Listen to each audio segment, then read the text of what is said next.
What's going on, guys? Welcome back to another video here. We have another episode of me reacting to some of your favorite TikTok creators, your traders that you guys hold so near and dear to your heart, even though that they're fleecing you all of the time. Some of them are good, some of them are absolutely horrendous. Let's get into this one, guys. We've got a lot of fun content here to react to this evening. So again, if you guys do enjoy these types of videos, make sure you go down and hit that like button. It costs you nothing to do it, but it helps me out a whole lot in spreading these videos out to as many people who actually want to enjoy this type of content here. And again, make sure you guys are subscribed and turn notifications on so you never miss another video like this. Let's get into the first one here. Ain't no way right now. This guy's on the freeway trading. Yo, bro, you trading right now? Yeah, bro. Marcus is way too hot to wait. I had to pull over. Check this out.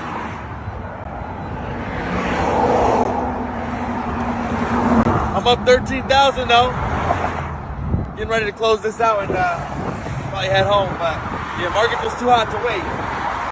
All right, I mean, first of all, you're not up $13,000 on the side of the freeway. And, like, second of all, when did Post Malone start trading here, guys? I mean, this guy looks exactly like Post Malone's cousin or something. But I also, like, you guys know me. Like, I was going to move to Miami at one point. Like, this type of behavior right here is probably why I could never go. I'd have somewhere to be. I'm trying to go somewhere on the freeway. And you got Post Malone over here trading freaking Forex on the side of the highway out of the back of his Rolls Royce. Like, the only people that are trading out of their car are like people that are homeless, and they shouldn't even be trading anyway. So, like, guys, great video for social media there. But I don't know if anybody's actually going to be doing any of that. This next video right here is like my favorite style, I think, of trading content. So I don't know which one this is, but these always make me laugh super hard. So let's see. You guys are going to love this one. Anyone got a trade? Yeah, bro, short the NASDAQ now, it's going down. I'm not sure about this, but okay. I really hope you're right, Sleepy Joe. I actually meant we should go long. That's easy to say after it launched into our stop loss. It was a mistake, guys, my bad. I'm looking forward to kicking you from this group, Sleepy Joe. I meant to go long, sorry, guys.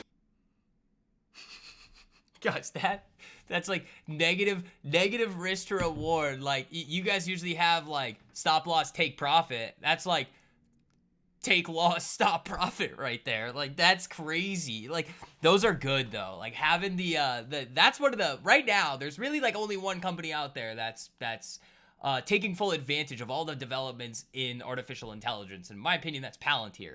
But this right here, guys, is one of the best elements of AI. Now, I know some of you guys, we got a lot of boomers watching this right now. A lot of you guys over the age of 35 right now. So all of you boomers out there, that video was not real.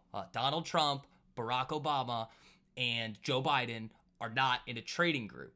Just letting you guys know that's not real. Sometimes I get some weird questions out there. People will send me things and they'll be like, was this real? Or they do? No. That was not real. But those are epic videos right there, guys. We'll find some more like that. Those are always funny. They always give me a good laugh. We're off to a hot start. Let's get into the next one. Let's see where we go from here. This could go downhill really quick. Oh, well, what happens if one fair value gap is bigger than another one? Does it matter more? And I was like, dude, it's just like a dick. The girl cares about what's inside the price range. What lies within the price range? An imbalance. And that's what price is seeking. That's what price wants. They don't care about the size. They don't care about how big it is. They're just seeking, yearning, wanting that imbalance of price. I'm honestly kind of speechless after that one.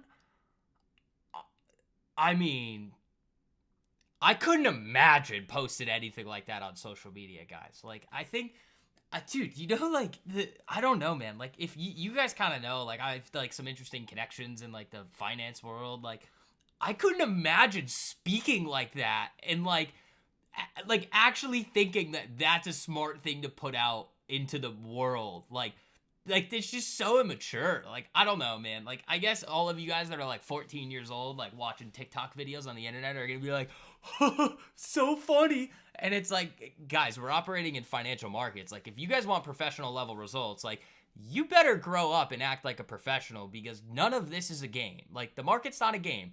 the risks that are involved with either day trading, swing trading, whatever it is, are significant. Like, not taking this stuff seriously or like treating it like some sort of like random internet side hustle, like drop shipping or like, I don't know, TikTok shop. Like, guys, you're competing against like PhD Stanford grads and like all of these large funds that have more information, faster data feeds, and like honestly more years of experience than you do. So like, guys, please like grow up a little bit and like act like a professional, please. All right, let's get into the next one here. This TV show is actually where I got my YouTube channel name from. So I'm excited to see what this clip is. I hope you guys enjoy this one. I haven't seen this one. I mean, I've seen the show, but let's get into this clip, see which one this one actually is. All salespeople, listen up. I'm a buyer of pounds. What the fuck are you doing? Pierpoint is a buyer of cable. Any salesperson worth $2 gets me pounds. Get on the phones. What are you doing? Hey, Rush. What is he doing? He's taken over my book. He's running an extra 300 million on it. I don't know what to do. He forced me. What's your bid on 150 million Tudor? Fuck it, I'm 80 bids. Stop trading now! Oh, fuck that, yeah, speak. Eric, let me do my job. Avatar wants your bid for 200. How big is this position now? Close to a full yard. What? Jay, step away from your terminal! Man, look at the tape! Look at the tape! Chancellor reveals plans to reverse almost all provisions made in the budget, including top-rate tax. This is a full-scale rollback. Repeat! They've set fire to their plans. Fuck. Sterling is rallying here. It is gapping up. It's gapping up, buddy! Oh my god! Talk about an emergency rate hike. The MPC are raising rates by 200 basis points. You are fucking kidding me. Sterling back through our level now. We're in profit. I need to offer the position ASAP. Could someone get me out of this long, please? Any salesperson? I'm a seller up here. Double sales credits. Mine! Done at 113.70. Yes!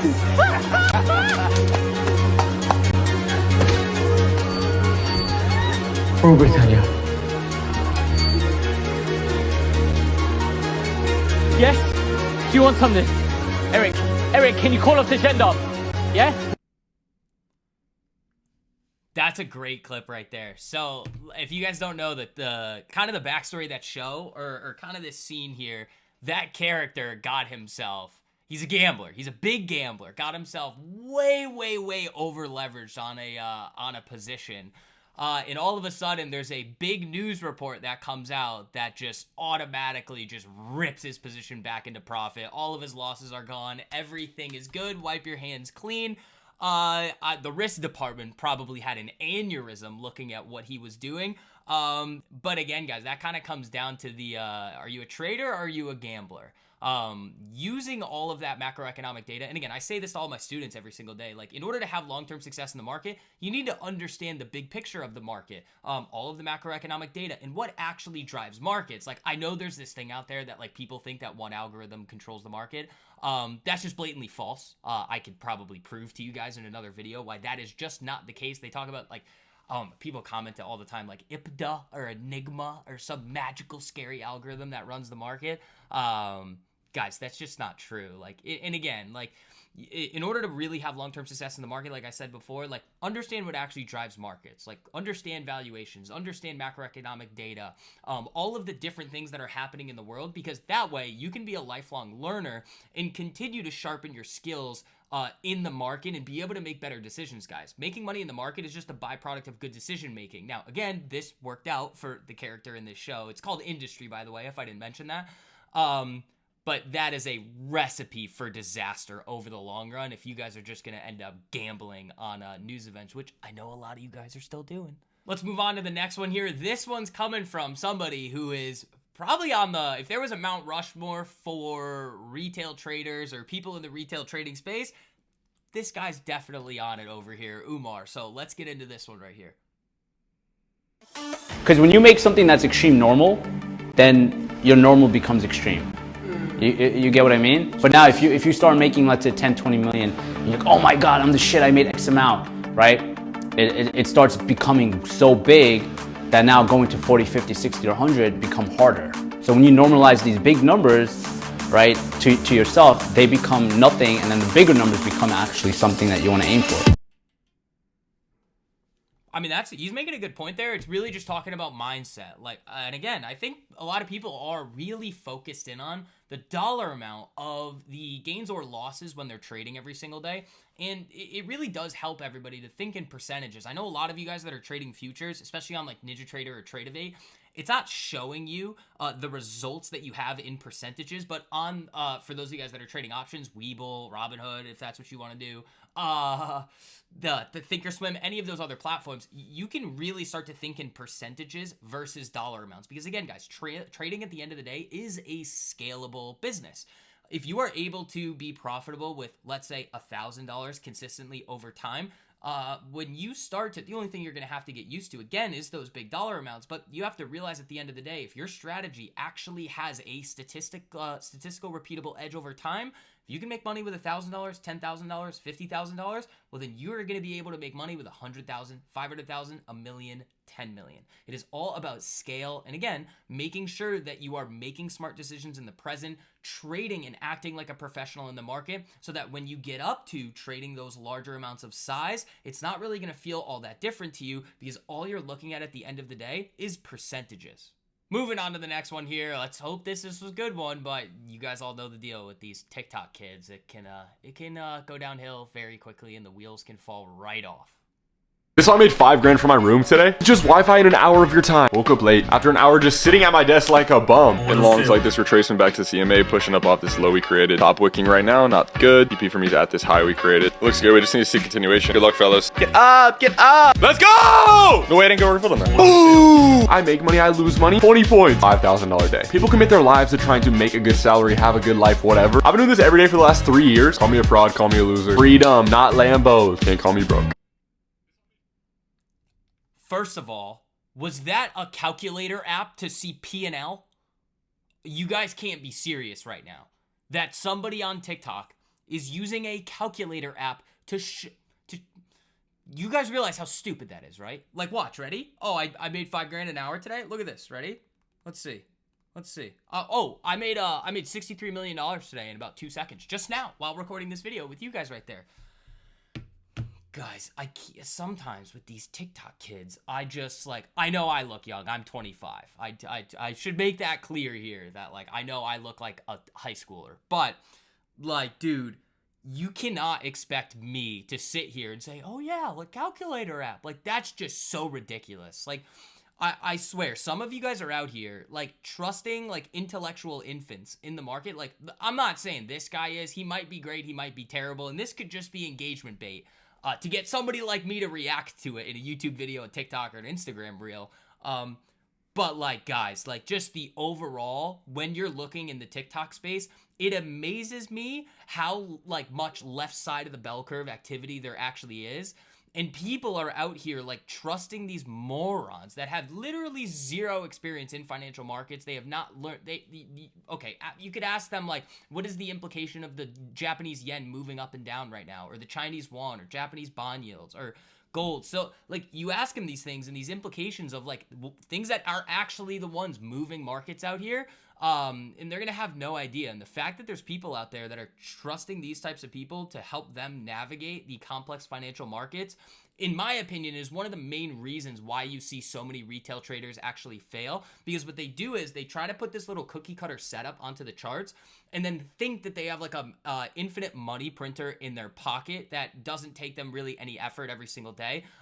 Hate to break it to you guys, but if there was some random small little strategy where you could throw something on the chart and just say, oh, look, I'm just going to now have the money printer in my pocket, every single quant hedge fund in the world would implement that faster than you could actually start trading it. And if it actually worked, what would happen is it would get called what's called arbed out, meaning that there's going to be so much money flowing through that type of strategy that strategy would then no longer work in the market. So be very careful out there, guys. That's why I always tell you guys, you got to make sure that you're focusing in way more on swing trading over day trading, because again, the margin for error is bigger, but you can also use the best and honestly, in my opinion, one of the only edges in the market that has ever existed and will continue to exist, and that is information. When you can use information to your advantage, you're acting like a professional, and you're able to fully capitalize on what markets are actually all about, not these like random cookie cutter setups that people are putting out there that just are proven not to work. Last video for this one, guys, we're tapping into the Forex trader space here. So I don't know if this is gonna be one of those meet and greets at a rented Airbnb with some of those I don't know, team building chants, but let's see what this one is. The Forex space gets a little wild sometimes. So I never understood why newcomers who come into this industry brand new will be up, let's say $600, and they look at this with disgust, like, oh, I should be up 6,000 or even 60,000. Mind you, me as in Swaggy, I was up 42,000 on gold last week.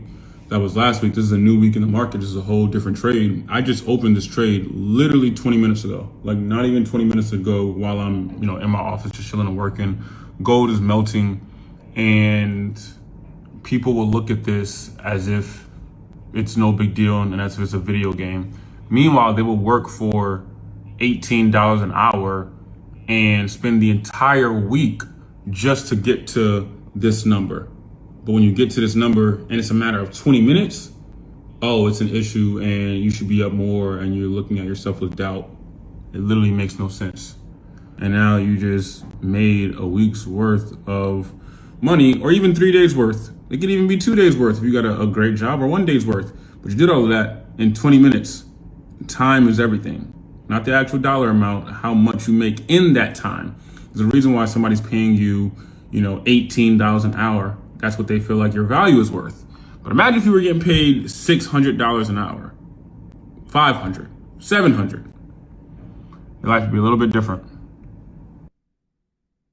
That's a really great video there. So shout out to Swaggy. That's a really great way to look at it. I think a lot of the times, especially when new traders come into the market, and experienced traders have this too, but we're very disconnected from the money. I think that's what, kind of speaking more towards those experienced traders like some of us here, that we've seen some crazy numbers float up and down, tens of thousands. For some of you guys out there, maybe hundreds of thousands of dollars of floating profit and P&L fluctuating back and forth. And when you apply that to the real world, like, people aren't going to understand that. Now, I think for the new traders that have that problem of seeing themselves in the green and then not taking that profit is a lack of understanding the strategy and the systems that they're using. What I like to think about is, again, if you want to have different results than everybody else, guys, you have to think and act differently than everybody else. I personally think that risk management and psychology and thinking about all of those things as it relates to trading is incredibly useless. Here's why. Your strategy will tell you what to risk on any given trade setup. So risk management already taken out of the way right there. Now, psychology, again, you could make a little bit of an argument and say, well, it is tough for me to deal with maybe taking some losses, or maybe the size and things like that. Maybe it's I overtrade and do things like that. Well, when you relay it back to your strategy and your systems, your strategy is going to tell you exactly when to enter, how to manage the trade when you're in it, and how to exit the trade, and where to exit the trade. So a lot of those things, when you think about the market a little bit differently, guys, you're able to have different results than everybody else. And the lack of understanding the full ins and outs of one strategy is what leads to a lot of those new traders saying, oh, I'm up X amount, but I'm not going to take that profit. Well, it's not necessarily about the dollar amount, in my opinion, of what you're up or down. It's about whether or not you're following your system or not. But what I like to say all the time, again, I have a lot of things that I say all the time to members of the private group, which is obviously why they have so much success. Your only job in the market is to be a steward of your system. Nothing more, nothing less. Your strategy is the one in control, not you. If you are able to just kind of submit to your strategy and understand, okay, I know exactly what this strategy is probably going to generate me in terms of results over time, then you can understand that the outcome of one individual trade is meaningless, because you're thinking about that long-term vision, and you're basically eliminating all of those risk management and psychological mistakes that way. So that is really going to wrap it up for this one, guys. Again, if you do enjoy these types of videos here, make sure you go down and hit that like button. It costs you nothing to do it, but it helps me out a whole lot, spreading these videos out to as many people who actually want to either be entertained, learn, kind of hear my rants, going through a lot of these videos here. If you guys wouldn't mind too, share with a friend. I'd love to see these videos get out a little bit more. But again, I'll see you guys in the next one, guys. Hopefully you enjoyed. Peace.